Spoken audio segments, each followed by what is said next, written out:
I have to admit, I have a certain paralysis inside around this talk.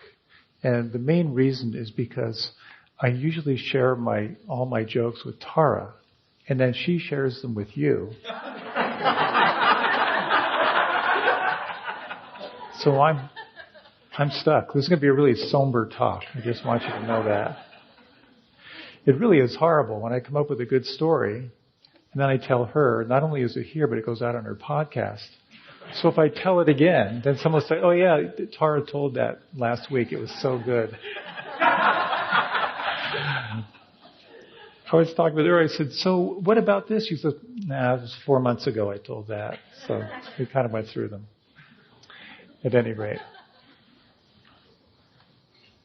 it's good to be here. A topic that's been really poignant for me is letting go.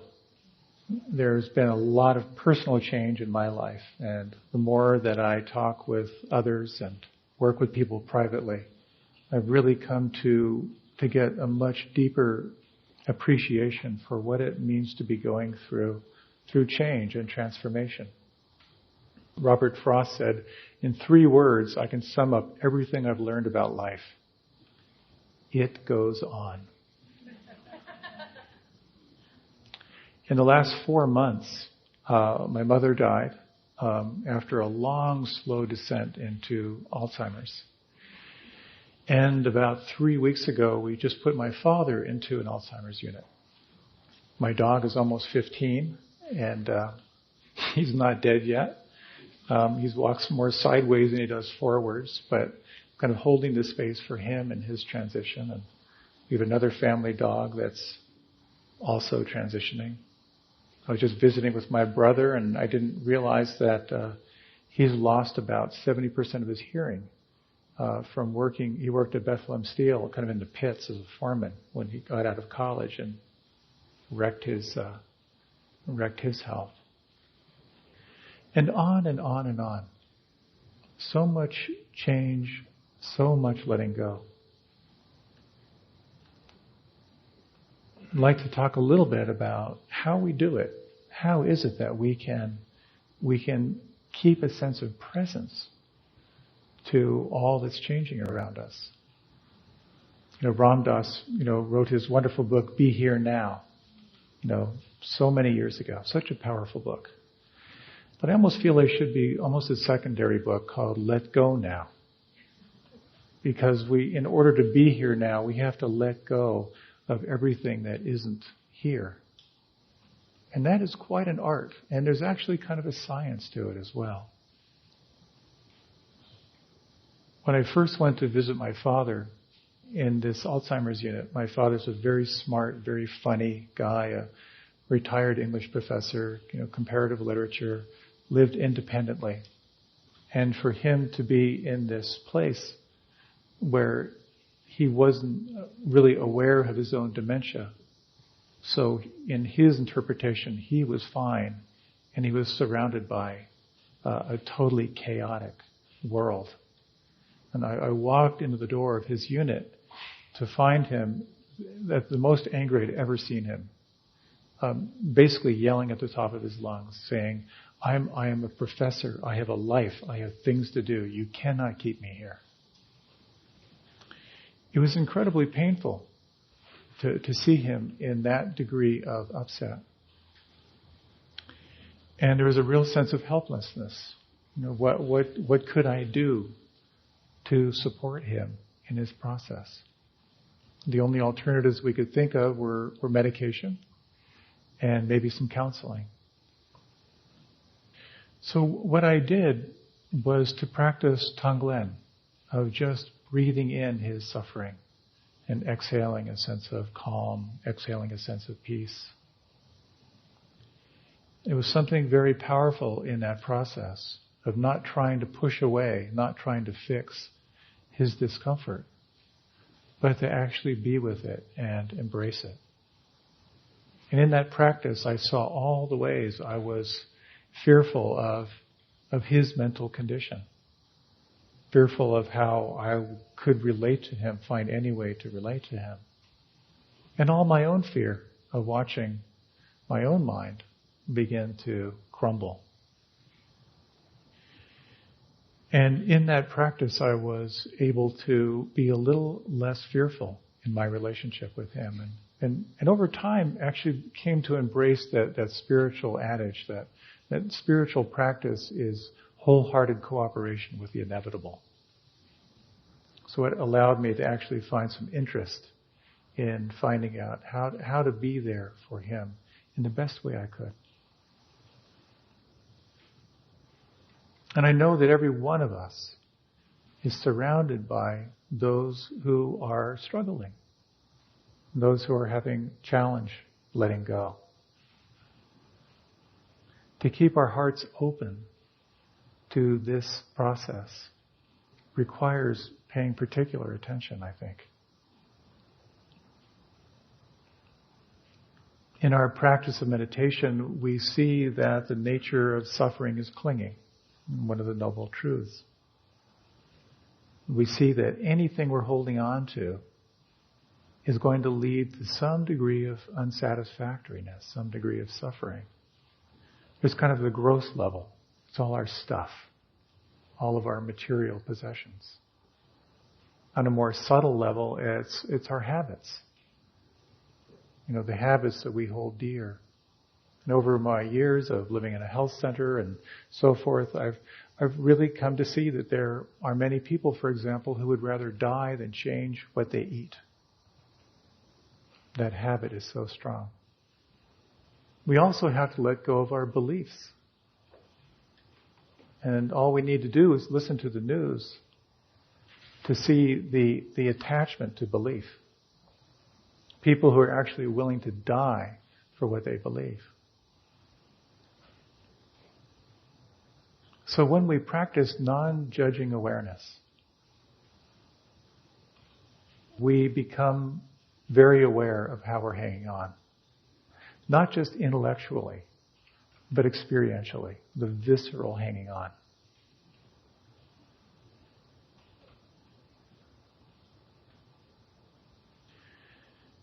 And we see how hanging on leads to greater and greater suffering. If we don't let go, the holding on, the clenching, the tightening gets worse and worse and worse. Something had to give with my father. As I talked with him after his outburst and he began to settle down and apologize, he said, if there was a way to be happy here, I'd like to know how. And that was really the key. We can either change our externals or we can change the internals. If we don't address how we're holding on, then we are confined to being eternally locked in. Without investigating, we stay stuck. So my father could not understand his situation. He felt that he was being punished for something that he had done wrong, but he couldn't figure out what it was. And as he began to reflect and begin to calm, his attitude began to shift. He began to see possibilities where he hadn't seen them before. There's a very powerful practice that I do for myself and that I actually share quite a bit as part of a modality that I do called focusing, which is about really bringing our attention, identifying where our clinging is so that we can bring investigation and look at what it means to let go. And just in a little reflection, if you like, you can close your eyes. I'll be asking a question. It'll actually be the same question, just for a few rounds. And when you hear this question, here's the invitation to hear it as if it's fresh. And then to name one thing that comes to mind. And internally, just to say hello to it, without trying to fix it, without trying to change it. And as you say hello to it, to imagine that you could just very gently place it to the side. We're not putting it away, we're not going to analyze it, but just to name what is there. Only about 15 seconds in between each question. In your life right now, what's between you and feeling free?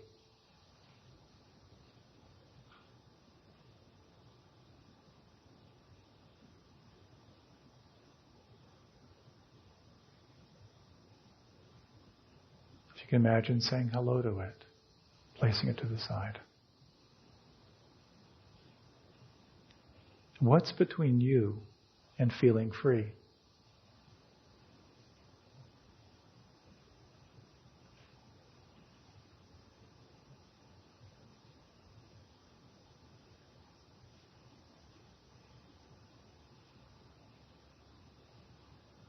And again, what's between you and feeling free?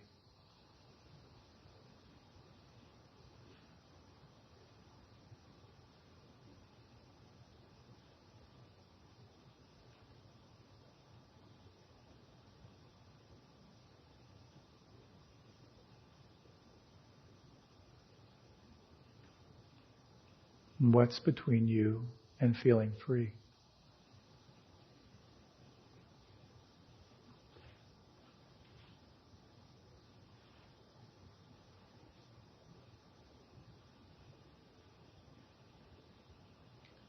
And one more time. What's between you and feeling free?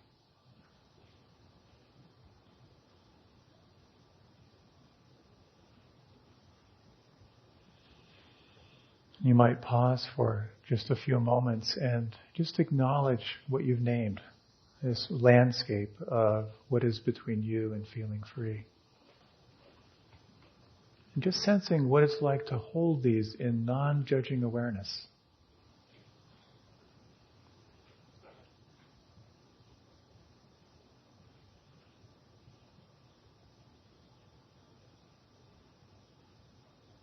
And you might just sense for a moment who you are in the absence of these as issues in your life.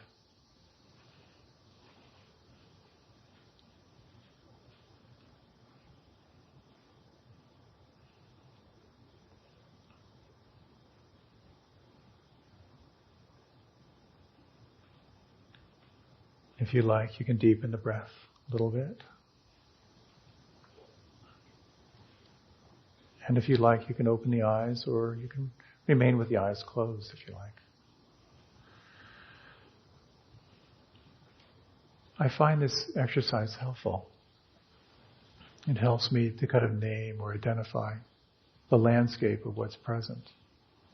And this troubling relationship, this anxiety about finance, this sense of dread I might have about something in my life. It really helps to identify where there is some clinging, some attachment, whether it be very subtle or perhaps a little more intense.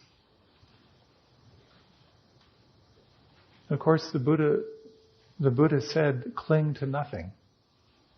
Our practice is to cling to nothing. And in that very attempt of non-clinging, of course, we see how we cling all the time. All the issues that are just kind of velcroed to us. The first and second Noble Truth talk about suffering and the cause of suffering, and then there's this little promise, kind of the good news Noble Truth, that it's possible to be free of suffering. Our relationship to suffering, of course, shows up in a multitude of emotions. Elizabeth Kubler-Ross outlined them very clearly in kind of that fundamental attachment we have to this life. That when we encounter the falling away of this body, the stages of anger, denial, depression, and ultimately acceptance. We take a look at our culture right now of what's changing, what's dying, and we can see all of these stages. The anger, the rage, the depression, the blame going on right now. And the question becomes, how do we escape this trap of our own personal suffering? A big part of it, I think, is to really explore and examine the consequences of holding on. and to really feel the possibility of letting go. We all know that experience of what it means to be holding on. And so many times in my life, I know intellectually I have to let go, but I can't. I don't know how.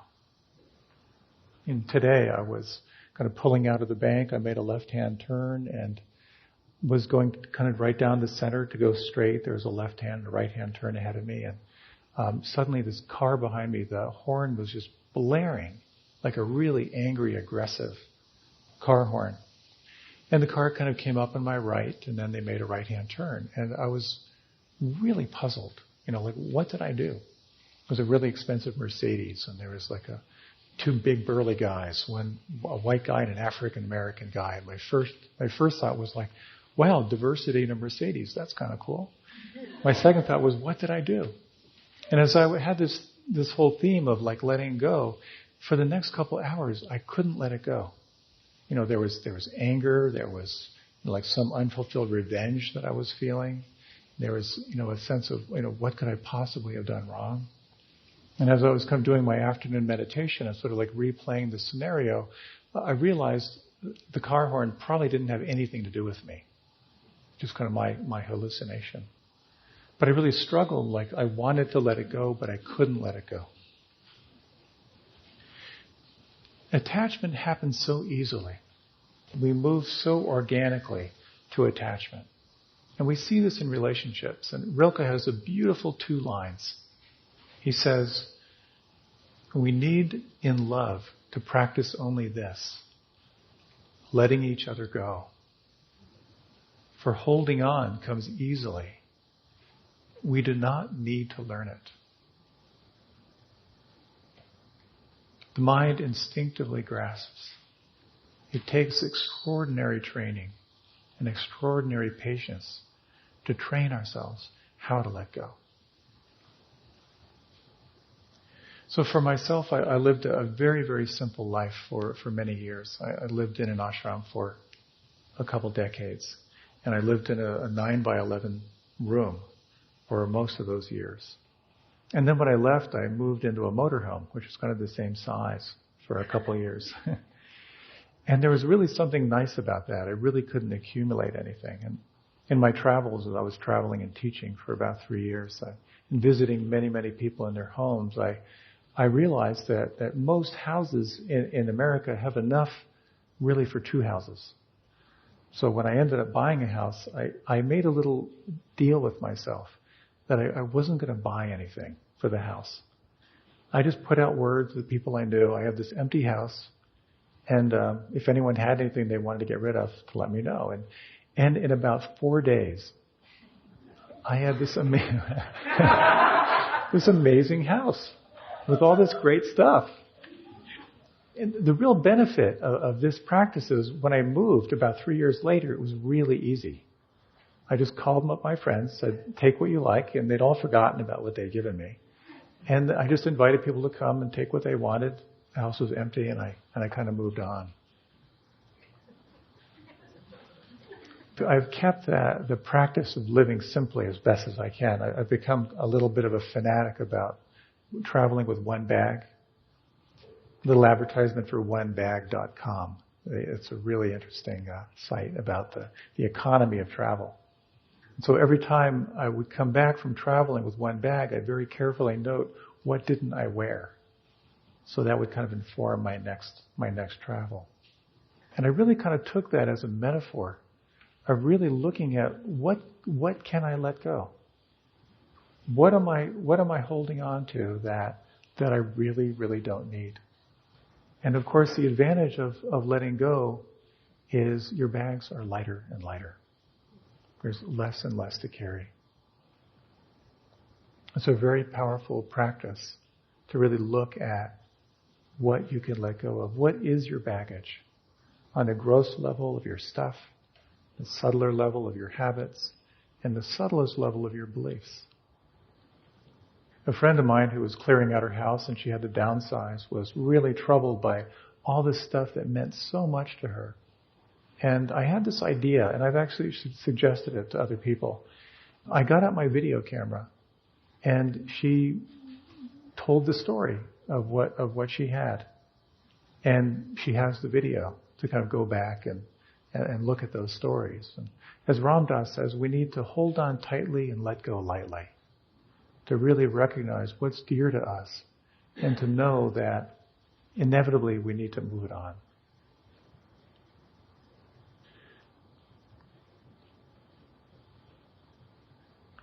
When we look at what it means to let go in the moment,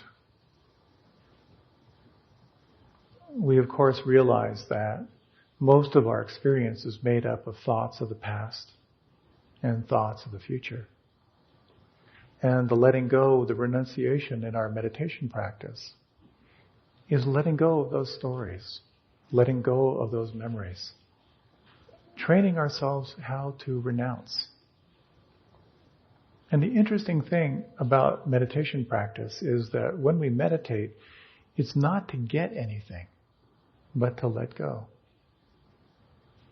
There's something about this practice where perhaps you may have come in with a busy mind, and during the course of the meditation you might have been watching video reruns from the day and anticipating what's next, and something very powerful about mindfulness, this non-judgmental awareness that recognizes there's some holding on of the future, there's some holding on of the past. And little by little by little, in that moment to moment to moment renunciation of the past and future, something begins to emerge. The present moment becomes a little more alive, a little more fresh. We begin to realize that the future is actually dependent on now.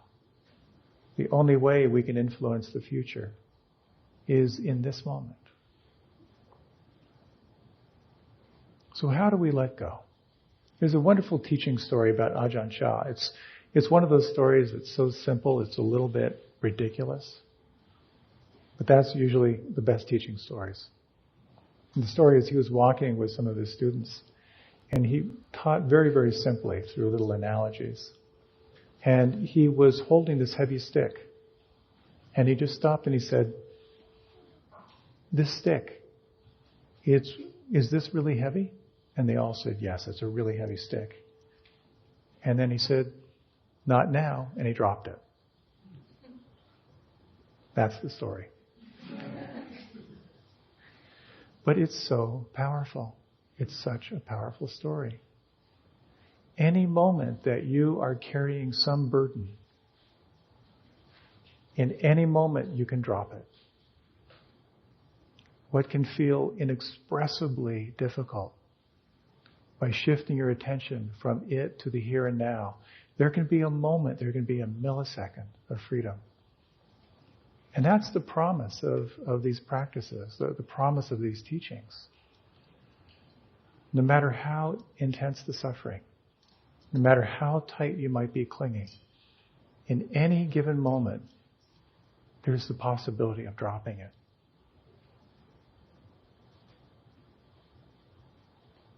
We speak about the practice of meditation as kind of a twofold definition. Training ourselves to be aware of what's happening while it's happening. But in addition, training ourselves to be aware of our relationship to what's happening, to how we're holding it. And that is the liberation piece. In any given moment, we can notice and examine and investigate the attitude in the mind. Wherever there is clinging, wherever there is aversion, there is possibility. Another way we can explore what it means to let go is to really explore what we're holding on to and investigate the karma of it. If we're holding on to, for example, a habit that is not wholesome, to really contemplate the karma of not letting it go. And sometimes this can provide a very powerful recognition. And neuro-linguistic programming takes it out a little bit further, where they'll actually have you train yourself to associate pain to not letting go and massive pleasure to letting it go. So if you have a smoking habit and you want to quit smoking, you visit a cancer ward and talk to people who have cancer a result of smoking.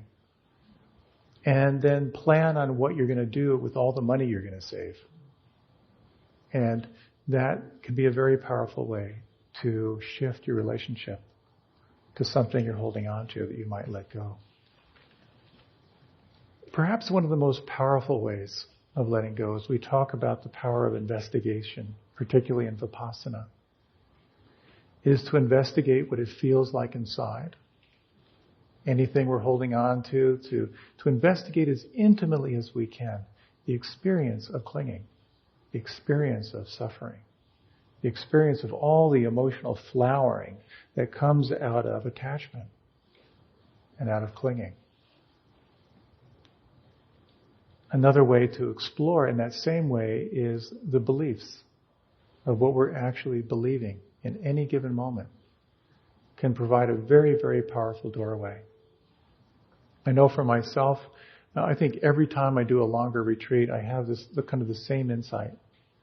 And the same insight is, if I just don't believe my mind, I'd be feeling a lot more happy. And occasionally I've had some times in meditation where I'll find myself completely wrapped around some issue. And I'll just sort of sense what I'm really thinking about it, the belief I have about it. And it'll just be this little do I really believe that? Do I really believe that story? Really examining the stories that we carry inside can be a very powerful liberation practice as well. There's also something very powerful in this practice about sensing who we are in relationship to what we're holding on to. There's a very powerful practice that sometimes when I may be in dialogue with someone and we're exploring some issue. I remember talking with someone and they were just talking about their fear of money. They were just feeling really scared about scarcity. And I asked her, if money wasn't an issue, what would it feel like inside?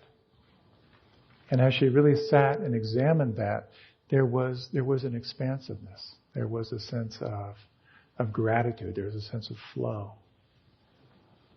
In our practice, when we can disidentify from our issues, wonderful things can open up inside. And so we have to ask ourselves ultimately, in this question of letting go, who is it that's letting go? In the ashram, there was a number of people who took lifetime vows of being a monk.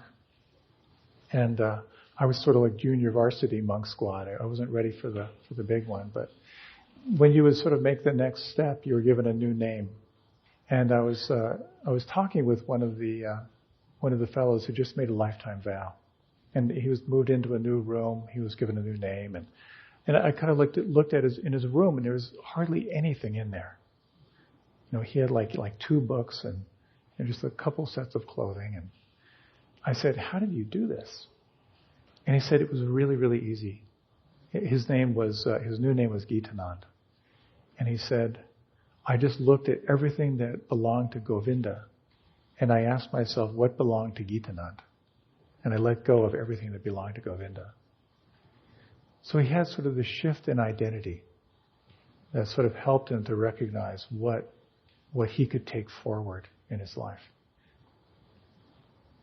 He was able to make a clear distinction between his old self and his new self. So when you think about what's between you and feeling free, it's a very powerful inquiry to ask, who is the you in that question? Who are we really? Yoga philosophy says that we are Sat Chit Ananda. We're truth, knowledge, and bliss. Buddhism might speak more of who we are in the absence of certain factors, in the absence of greed, and in the absence of hatred, and in the absence of delusion. In the absence of these three poisons, there is a quality of unbounded awareness, a quality of sort of limitless, compassionate cognizance. For many years, I had a renunciation vow. I had a vow of poverty, a vow of celibacy. And it was a very powerful practice for me. At first, it felt very much like I was sort of like, it was very difficult to give up. Certainly, the celibacy piece in my 20s and 30s was quite a workout. But I really came to understand that renunciation is about letting go of what's between you and being happy. It's about identifying what it is that's between you and your true nature, the true nature of happiness and peace and equanimity. And it requires a certain kind of rigor to really examine your life and to really examine what cultivates a more wholesome state. What in your possessions, in your habits, in your beliefs cultivates a less than wholesome state? And could you let that go? What would help you in letting that go? Monasteries have existed for a very, very long time to give us a taste of that experience of stepping away from our entanglements. As we used to say back in the ashram, no car problems.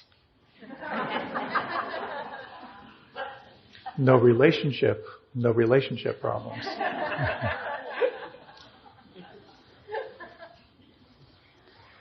It's helpful to step away. If you have the opportunity to do a longer retreat, when you step away from all of your habits, from telephone, TV, movies, email, Vmail, all of that, and simply receiving what comes your way, moment by moment, day after day, something becomes clarified inside. Something in that renunciation, in that letting go, reveals more of who you are.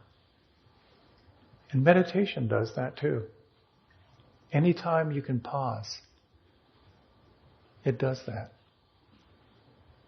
Stopping to breathe at a traffic light does that. Just pausing and feeling the palms of your hands right now does that.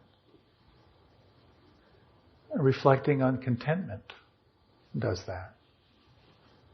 And training ourselves to embrace the moment as it is does that. Reflecting on how we give, how we can give back, how we can serve, it does that too. There was once a wealthy man who went to the Buddha. And he said, I've got a lot of material wealth. This is part of my karma. I hear your teachings. Your teachings make a lot of sense. Can I practice your teachings without giving up my stuff? That was a great question. And the Buddha reportedly said, yes, you can. But it is not easy. You have to remember that everything you hold dear is impermanent. There's another story of a guru in India, and one of his devotees came and gave him this beautiful cup that he had made. Just really an awesome, exquisite piece of work. And he set it by the guru, and a strong wind came and knocked it over, and it broke. And this fellow who had just given him the cup was just so upset. So upset for himself and upset for the guru. He'd given him this beautiful gift. And the guru said, it was already broken.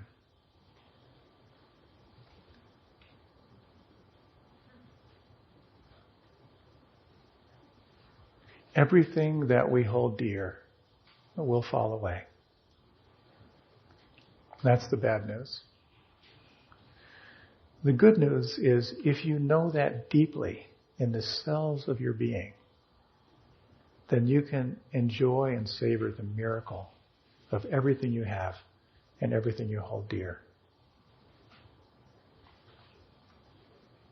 You can be with a loved one and see the miracle in them. And you can see them looking back at you. This is really about seeing into the nature of reality. That everything changes. That your suffering is in direct relationship to what is changing. And the realization that this self that is holding on is also imbued with impermanence. Jack Kornfield said this: once we see that everything is impermanent and ungraspable, and that we create a huge amount of suffering if we are attached to things staying the same, we realize that relaxing and letting go is a wiser way to live. Letting go does not mean not caring about things. It means caring about them in a flexible and wise way. So in my own personal practice of wholehearted cooperation with reality and with the inevitable, it's really helped me to savor every day that my old decrepit dog can still walk around and pee on things. And it really helps me to savor every day that my dad can walk around and pee on things too if he wants to.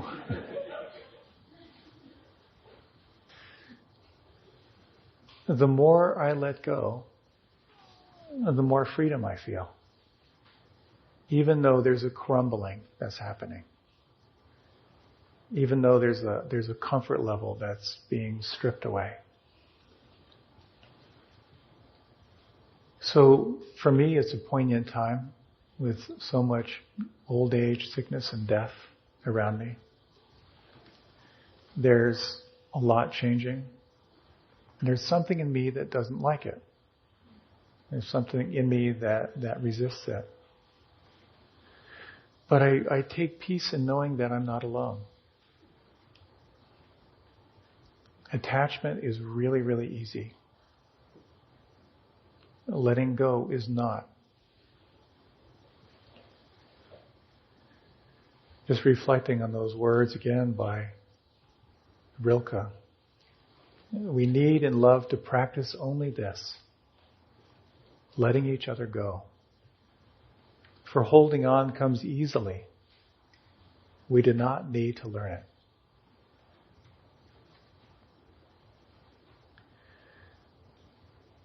To the degree we can let go, we're free. And that's the promise of these practices. The Buddha said these words: in the end, these things matter most. How well did you love? How fully did you love? How deeply did you learn to let go?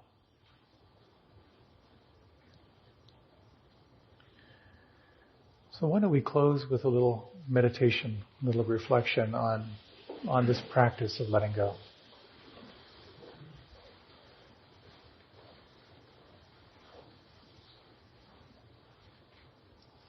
There's a beautiful breath I find that has been very helpful for me. It's a particular form of pranayama or breath control. And that is to lengthen your inhalation just a little bit longer than what feels natural.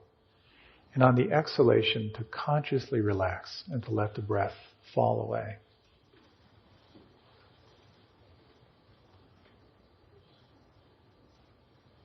And you might sense if you can establish a pattern with your breath, lengthening the breath in, on the out breath, letting the breath fall away.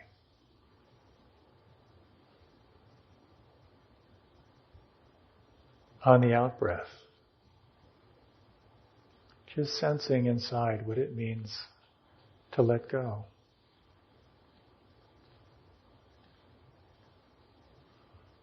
Sensing what could soften, what could relax.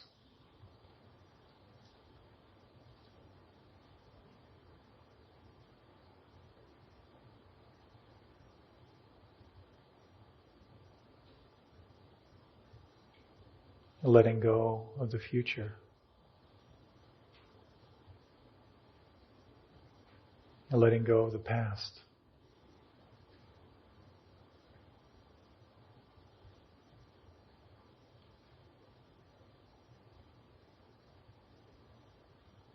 Letting go of pushing away, of aversion.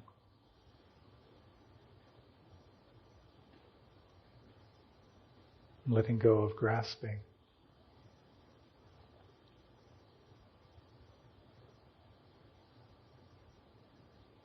And you might sense in your own way of who you are in the absence of anger, of judgment, of blame.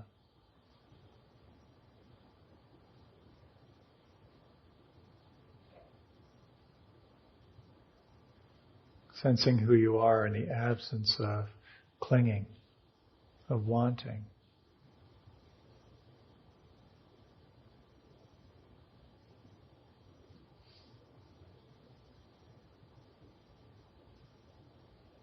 Sensing who you are in the absence of worry, of anxiety.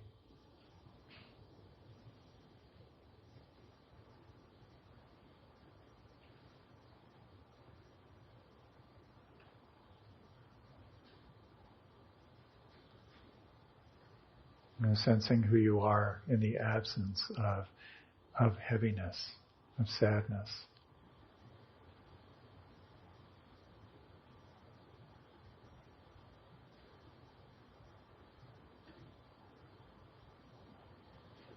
And sensing who you are in the absence of doubt, in the absence of self-criticism.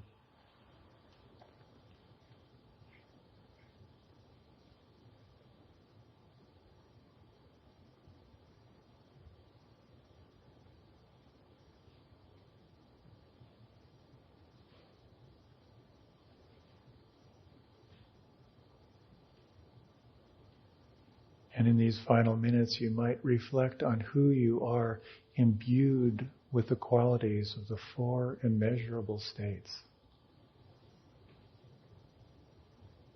of who you are imbued with compassion,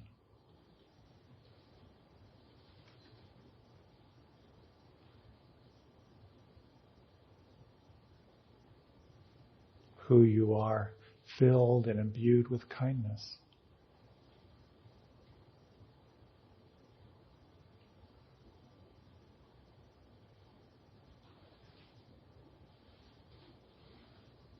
who you are filled and imbued with joy,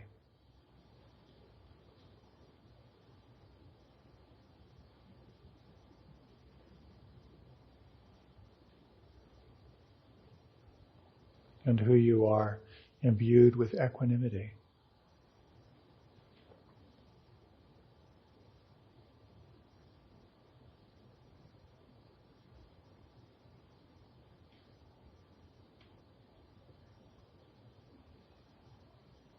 And you might, if you wish, to engage again into the breath, lengthening the breath in, softening on the breath out.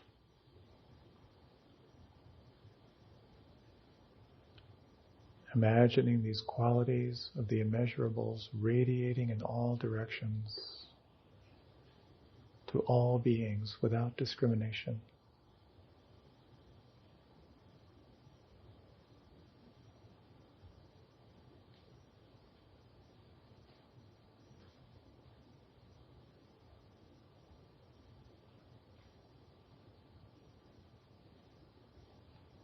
Offering it fully, deeply, and sincerely to yourself, to this breath, to each cell of this body.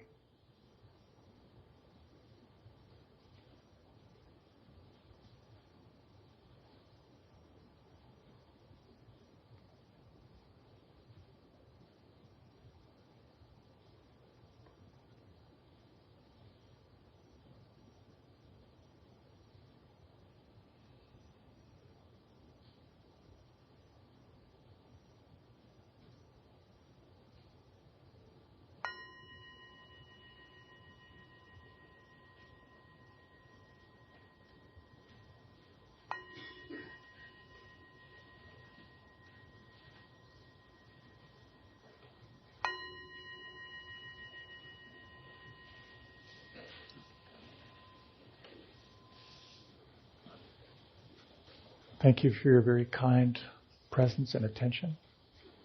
May you let go into an extraordinary evening and to everything beyond. Thank you so much. A wonderful evening.